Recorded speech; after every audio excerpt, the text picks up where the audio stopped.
Mike, big win at home. Just kind of talk about the game.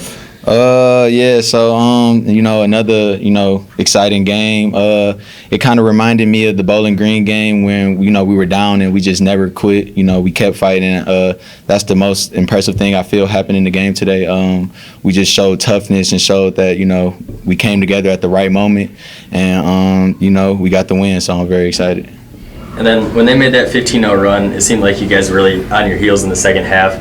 How are you able to kind of just pick yourselves back up and make that run at the end there to pull the game out? Just trust and belief in each other. We didn't quit. They went on a run, and we kind of expected a run. It's a game of runs, and, we were up on them at half. But, they went on their run, and we just stayed calm, kept our composure, and just went on ours. And then defensively, they threw a few different looks at you, but they're obviously long and can guard the perimeter pretty well, it seemed. And you're having a little bit of trouble in the first half. How do you just stay with that and just talk about the mindset of just being able to make big shots late, even though you might miss some in the first half? Just hard work. I work a lot on my game. I trust my game. I work on a lot of those shots that people see me shoot, and they might think I just shoot certain shots. And I just do it in the game, but I do that repetitively after practice all summer long. So I just trust and believe in, my teammates. They believe in me too. They seen it as well, and they tell me to keep shooting, and the coaches as well. So, I just, try to stay the course, keep believing, and, knowing one will fall at the right time. And then you talk about a little bit about the bench play, specifically Cruz, just coming off the bench, and just how much of an asset has he been to your guys' team, just helping you off the benches? My boy Ralphie Cruz, that's my guy.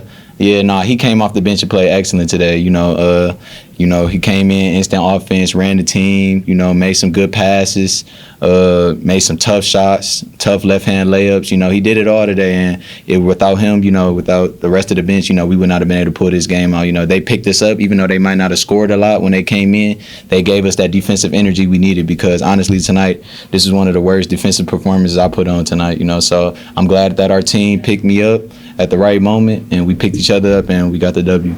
And then it just seemed like the definition of, kind of a team win.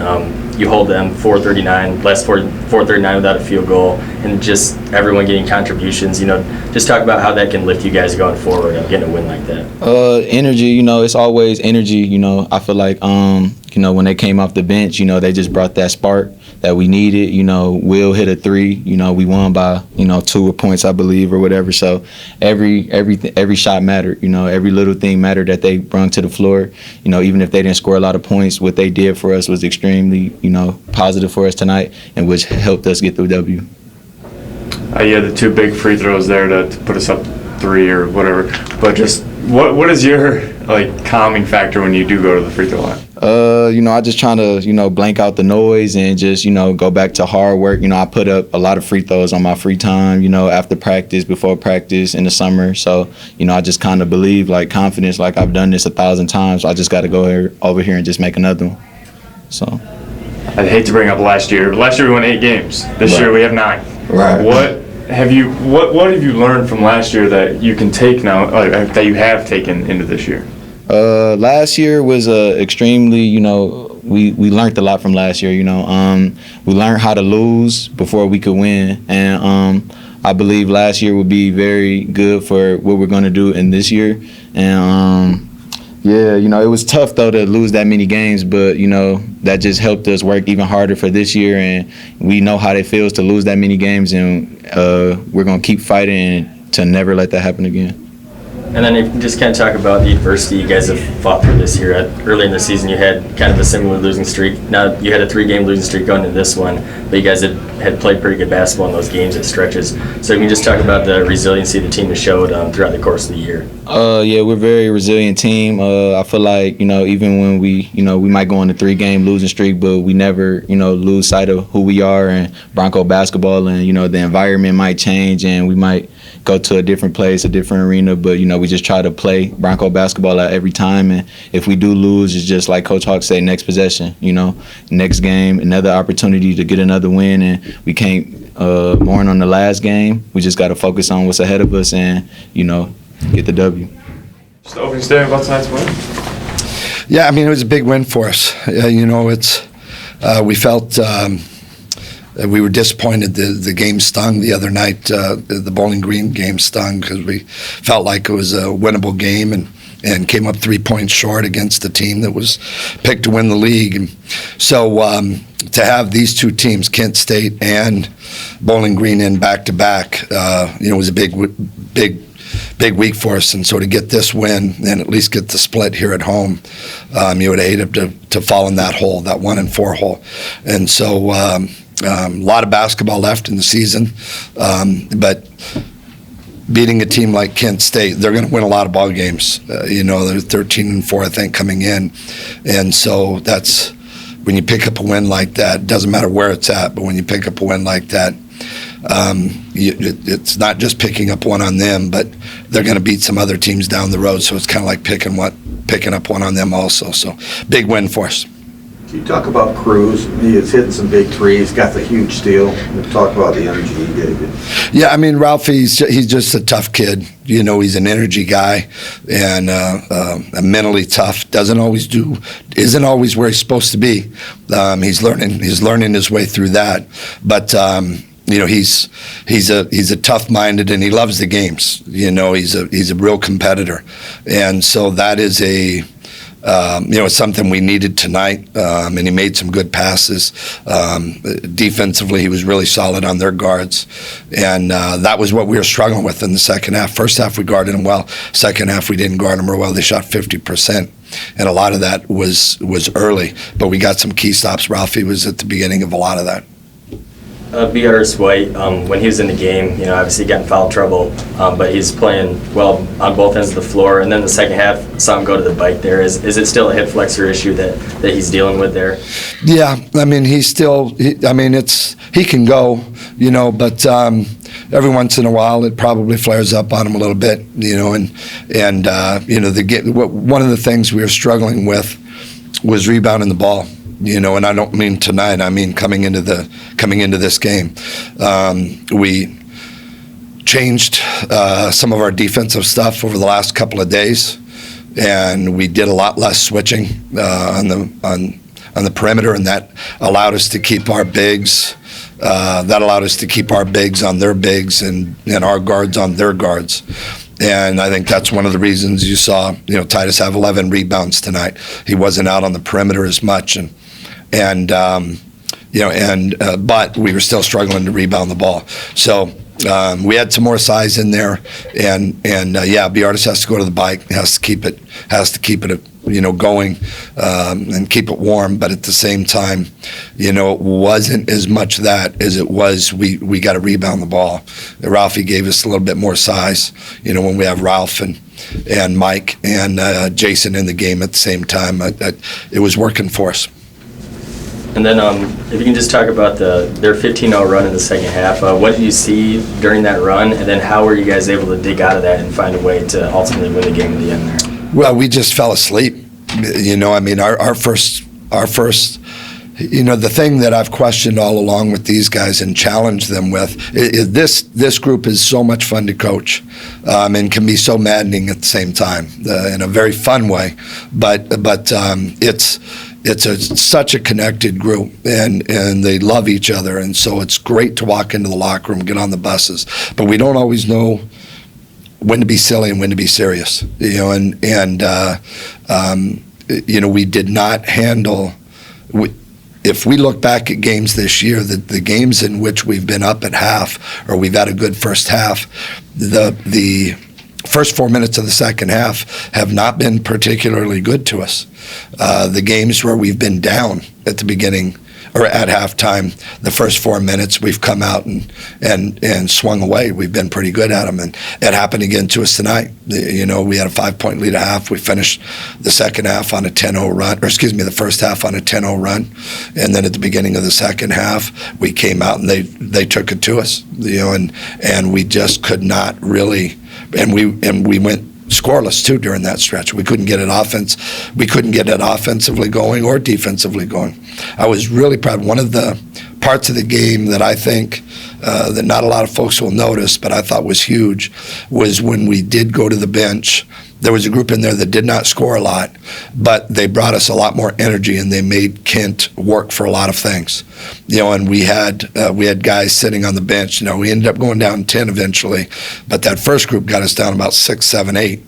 The next group came in and defended them, and they held their own. Jared Prenny knocked down a couple of shots to give us some offense and break that scoring drought. But we really made them work during that time. While guys like Brandon and Jason Whitens, Brandon's really sick. He gave us everything he had today. But Brandon and Jason Whitens and Titus were over on the bench getting some rest, and guys like Patrick and Chase, I thought were huge for us. JP, Jared Prenny, I thought were huge for us, and Ralph was out there as well during that stretch where we defended them. That was a big, really important part of the game because we didn't let it get too far away from us. Then when those guys came back in the last 8, 9 minutes of the game, they were rested and ready to finish the rest of the game. Huge part of the game. Can you talk about Roberts, because he's a Detroit kid, and he was the one that went off and hit a few threes when he had that 15-0 run. And then also your Flowers, because he hit the big three to pull you back, and then he missed a three and hit a three to give you guys the lead. Like, talk about him and his, no matter what, he's going to keep going. Yeah, Roberts is, they have so many great players. Pippen's a great player. Whittington's a great player. Simon's a great player. The Boom Man, great player. Roberts is perhaps their most complete player. He's very good defensively. He'll rebound the ball. Offensively, defensively, but he scores on all three levels. He's a great three-point shooter. He can get to the mid-range game, and then he can also get all the way to the rim. And he got it going from three. We were doing something defensively to try and take away the rhythm of their sets. And it allowed him to get some separation. I had to call timeout, and actually, because he got it going, and we had to switch the coverage up on him to take away the three-point shot. And our guys did a nice job with that. As it relates to Mike, Mike's there's nothing that scares Mike. Mike has been through it. He's been a scorer his entire life, high school, AAU ball. Last year, him, and because of all of the injuries we had, him and Seth Dugan provided a lot of the scoring for us. Mike had to score. This year there's more of a team around him that can do some things, but he's still the guy that wants the ball in his hands and has no problem taking tough shots. He can be a bad shot taker and a bad shot maker at the same time. You got to have guys like that are capable of throwing some daggers up there, even though they're well defended, and he was well defended. That one was a rainbow from the corner that he made to keep you the lead. I mean, it was but we see him every day. I'm not exaggerating. We see that stuff every day in practice. He really works at it, and he'll take very contested shots in practice. He works on that, and it's a rare, scores when they go up to shoot, they don't see anything but their target. They don't see defense coming at them. They don't see cutting down below. They don't see a guy calling for the ball. When they go up to shoot, they are singularly focused on the target. And Mike practices it, and then it carries over into the games. He missed one the other night against Bowling Green, to tie up the game at the end of regulation, and he was really upset with himself for missing that. I assured him it had more to do with our defense that put us in that position, but he can flat out score, and we need that. We definitely need that. We're so young, it settles everybody else down, because we're starting 2 true freshmen and only have 2 seniors on the team. So that Mike can help settle everything down, especially a night like tonight when Brandon was as sick as he was. In the last 4:39, you guys, they didn't have a field goal in the last 4:39. All they had was free throws. If you can just talk about how impressed you were with that defensive effort to hold an offense like that down in the most critical stages of the game. Well, you know what? Again, I think it goes to our composure we showed. We've grown some, and being down 10 with 10 to go, A lot of basketball left, and then the guys made a couple of shots and got them back in it, But it does.